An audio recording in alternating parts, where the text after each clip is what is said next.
Hey guys, it's your girl, Dr. B, here with a new video. Thanks for all the love and support you all have been giving to this channel so far. We're gonna do things a little bit differently today. I thought that since I never really introduced myself on this channel, it would be interesting if I could draw my dental journey. So some disclaimers. I am not Pablo Picasso.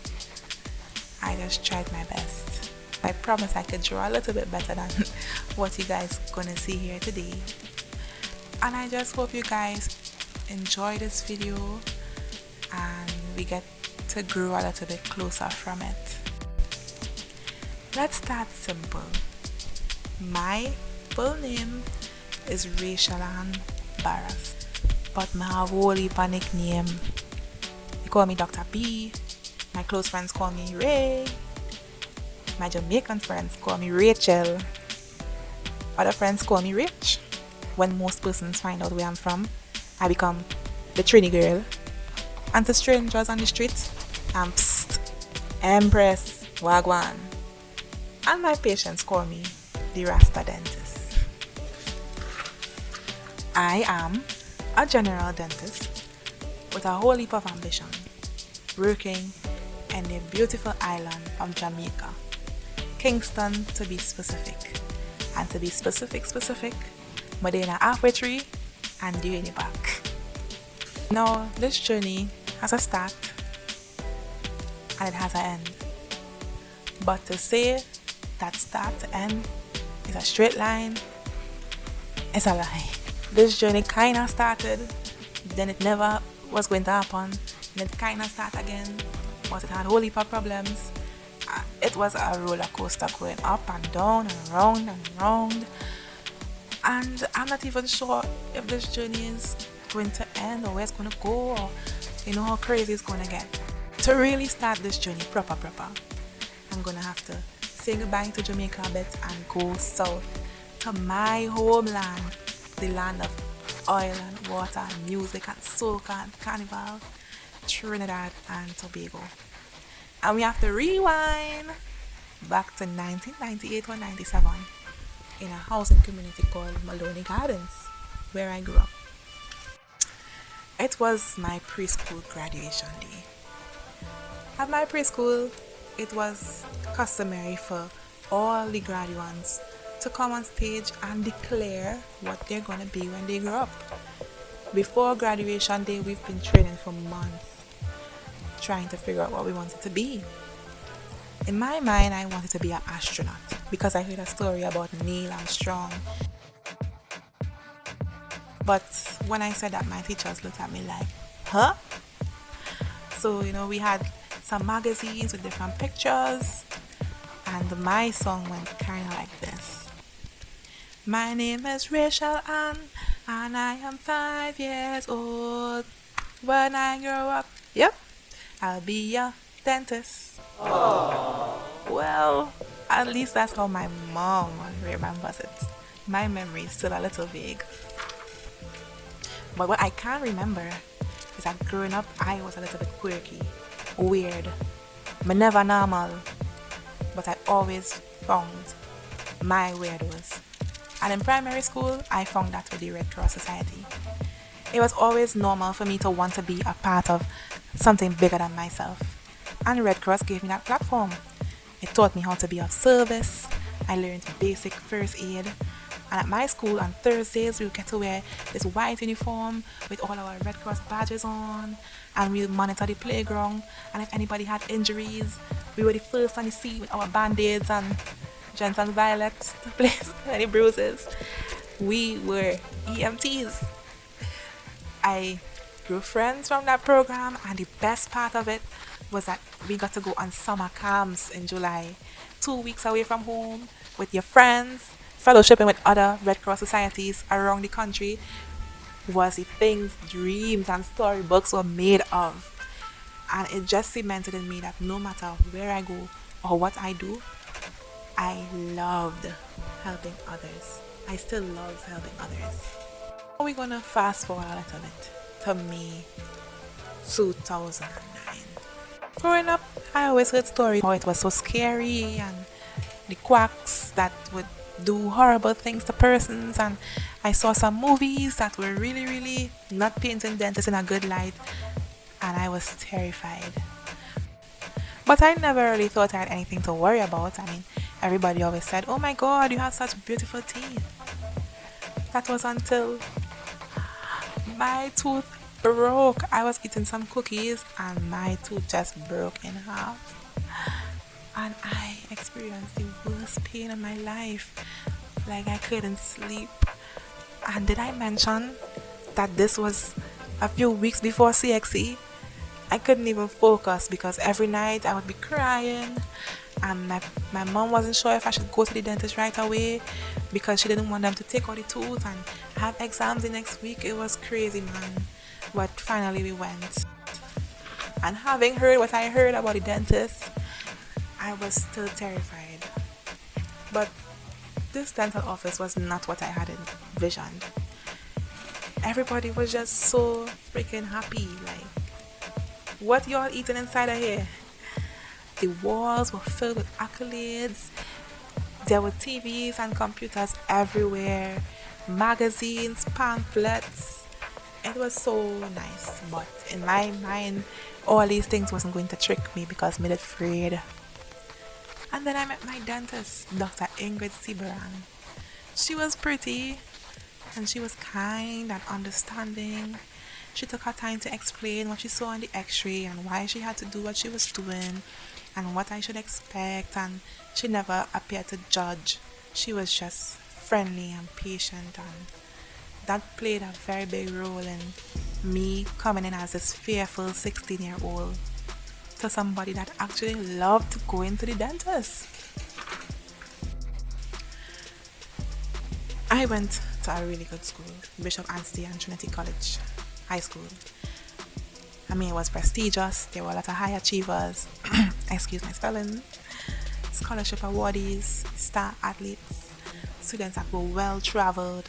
So for me, sixth form was difficult, and it was so different to what I was used to. All my friends went to different schools, and I felt clueless and awkward.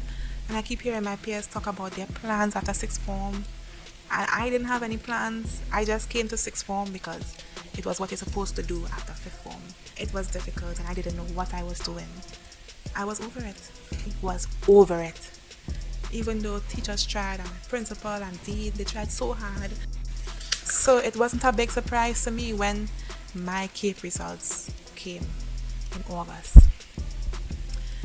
I mean, there was a little hope in me, but when I saw those results, it was hashtag disappointing. So that's with any semblance of a dream.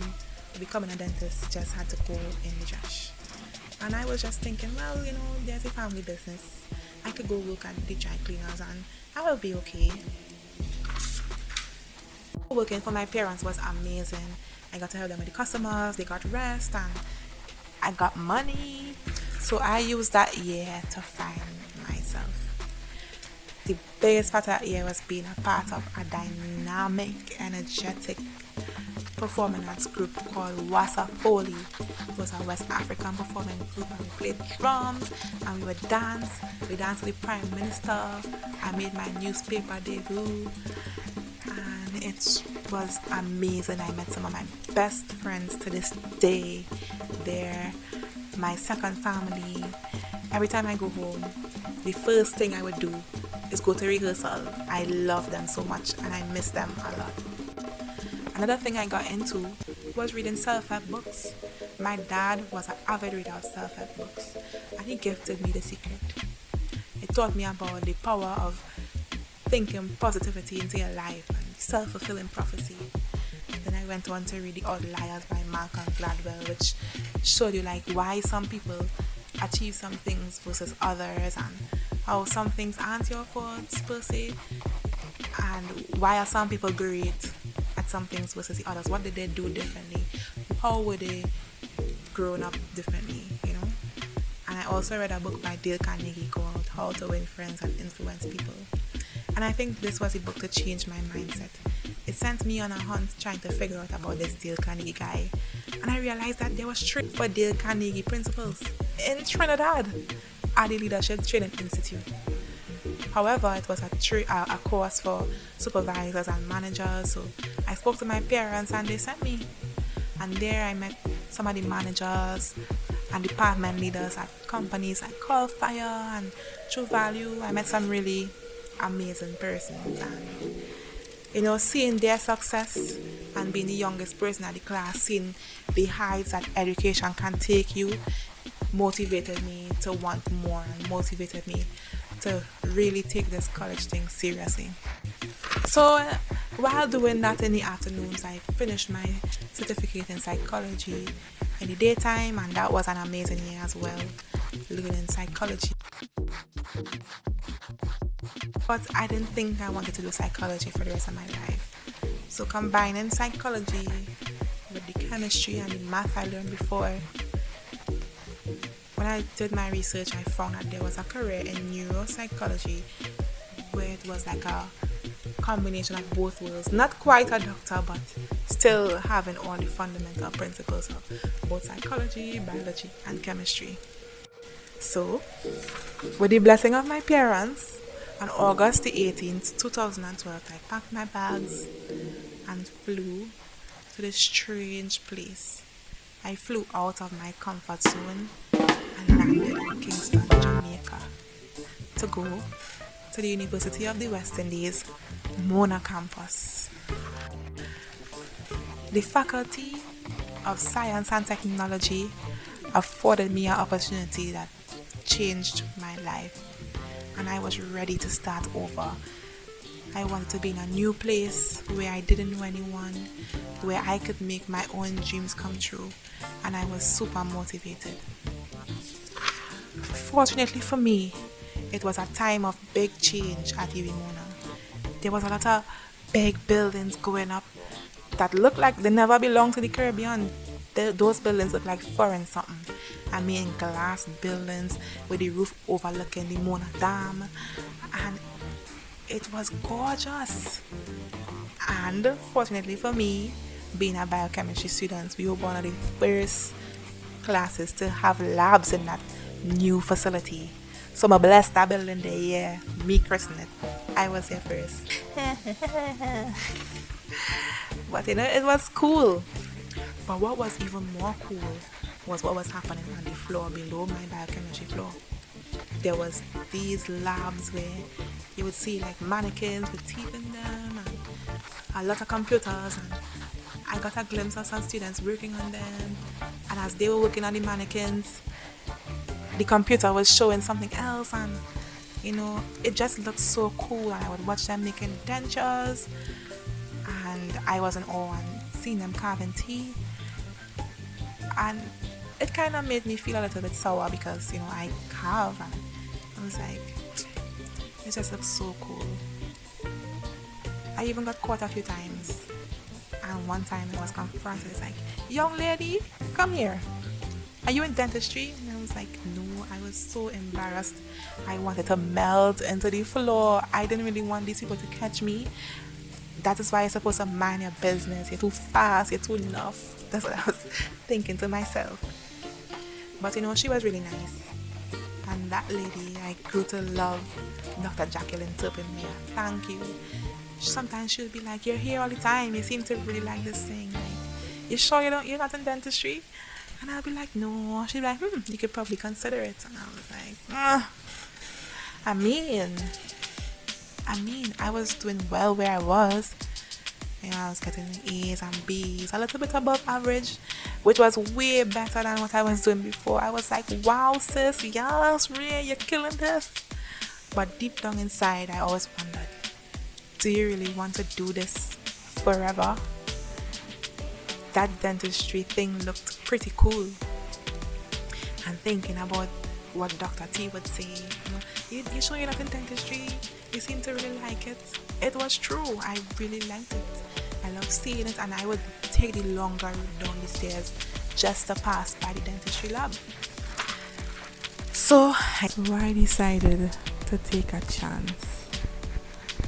I took a chance on myself, and I applied to the UE School of Dentistry to pursue my dream. I wrote all those essays. Whole summer I couldn't rest. I was thinking about that late application, and I would check my phone every single day, only to see no new emails. I scoured the university website, found documents and stuff that I didn't even think I was supposed to find, trying to call the right persons just to find out, did I get through? I even called the program director unknowingly because I just needed to get in. I felt the need to see it through. It was the end of summer, back to September, and still no news. I was coming back to college and it was registration time. I still didn't know my fate. I didn't get an acceptance email, but I didn't get a rejection email either. So my mind was just all over. But I reluctantly started registering. And then I got it. I got the notification and I was like, I got it. Thank you, Jesus. Thank you, Lord. Yes. My dreams are finally coming true, and that was a joy that I never got with anything else I ever applied for in my life. I think I was ready. I got accepted into dental school and I was ready. The first year and a half was really good. I saw familiar faces from biochemistry. I had friends on my dorm. It went pretty smoothly and uneventful. That was until the second half of my second year. I just became mysteriously ill. The doctors at the hospital couldn't figure out why, and I was spending a lot of money on healthcare that I didn't have. So my parents got worried and asked for me to come home. Being sick for over a month without any answers gave me a lot of time to think, gave me a lot of time to pray, and to reflect on my life, and to come to terms with something that I got a conviction to do a long time ago, that I was running away from. So as frail as I was, and as sick as I was, my church family, my family, my best friend, all went with me to witness my baptism on that fateful February 2015 morning. And I did it. I got baptized in the water, born again, in the name of the Father, and of the Son, and of the Holy Spirit. And after doing that, my back slowly began to straighten out. I was walking normal in no time. I could have eaten again. And call it what you may, but to me, it was divine intervention. Some people call it coincidence, but nothing else could explain what happened. So with some renewed strength, I made my way back to Jamaica, knowing that I had 1 month, less than 1 month, to catch up on 4 months of work, including 2 9-credit courses. Thanks to my family, my colleagues, enough love to you guys, because without you, second year would have been an even bigger disaster than it was, and you all made it a pleasure to get back on track. As a dental student, I was passionate. I am still passionate actually, and a little extra, some may say. I mean, anywhere there was dentistry, there was Raechell. On the med-sci committee for the guild, I was the dentistry rep. On the student staff liaison committee, dentistry rep. The Jamaica Dental Student Association, president of that. On the National Oral Health Month committee, the UE rep for that. And I even had an Insta page where I documented some of my highlights in school. It was called the Dental Diary, which later became the page you guys know today as at the Rasta Dentist. Go follow if you don't follow Instagram. I'm there most of the time. But passion, as much as it is rewarding and it's a blessing, it comes with some consequences. I mean, having passion provides opportunity. I got some great opportunities in my college day. I got to go to really nice hotels, go to amazing conferences, and never pay a cent for it. It gave me good grades and it made me understand and get along with my teachers really well. But on the other hand, it make it difficult to make friends with my peers who sometimes misunderstood my level of passion as being competitive. And I missed out on some of the college life because I was so focused. Throughout dental school, I always tend to figure out my problems. I had a few obstacles, but I never really thought too much of it because I was always able to figure it out. That was until my buck up on tropical storm final year come unexpectedly. It was so difficult, and all the knowledge I had acquired from before and the confidence I had was shattered. It's difficult to find patients, and when I found them, they were unreliable or they didn't have money, and I was broke, so I couldn't pay my way through final year by bribing and stuff. That couldn't happen, so I was stressed out. Plus, I never went back home for summer in a while, so I was homesick. Homesick bad. I just felt like I needed to go home so bad. And that 2 week break was all I needed in my mind. So I got on a flight home and I saw my mom and my dad, spent some time with my siblings, my sister, my 2 brothers.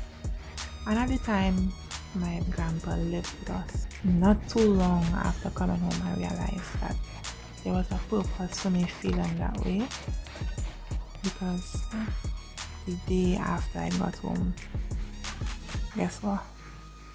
My grandfather passed away in my arms, and I knew I wouldn't be able to deal with that had I been away.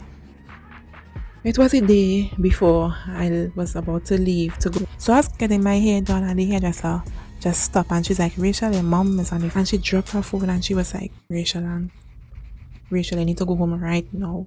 Your house on fire, girl. So in the middle of my appointment, clips in my hair and everything, I ran out of there, jumped in that car, driving home. My heart was pounding out of my chest. I didn't know what to do. And I couldn't call any of my relatives. I couldn't call anybody because I had no phone. So I'm driving and I'm a few streets away and I saw it. I saw the black cloud of smoke circulating right around the area where my house should be. As I turned the corner, I could see all the chaos. Neighbors around the house crowding, looking. And then I spotted my dad and my brother, and the look on my dad's face just told me everything I needed to know in the moment. And I just ran and grabbed onto him, just watching. And in that moment, the house was on flames and I felt like my life was in flames. Those hypothetical situations that ask you what you'll grab in those moments. If I was to go back between the memories and the valuables and the belongings and the achievements and everything, I would choose the memories. I would grab pictures. I believe that that's what you can't replace. One of the few things that were unscathed was this suitcase by the door.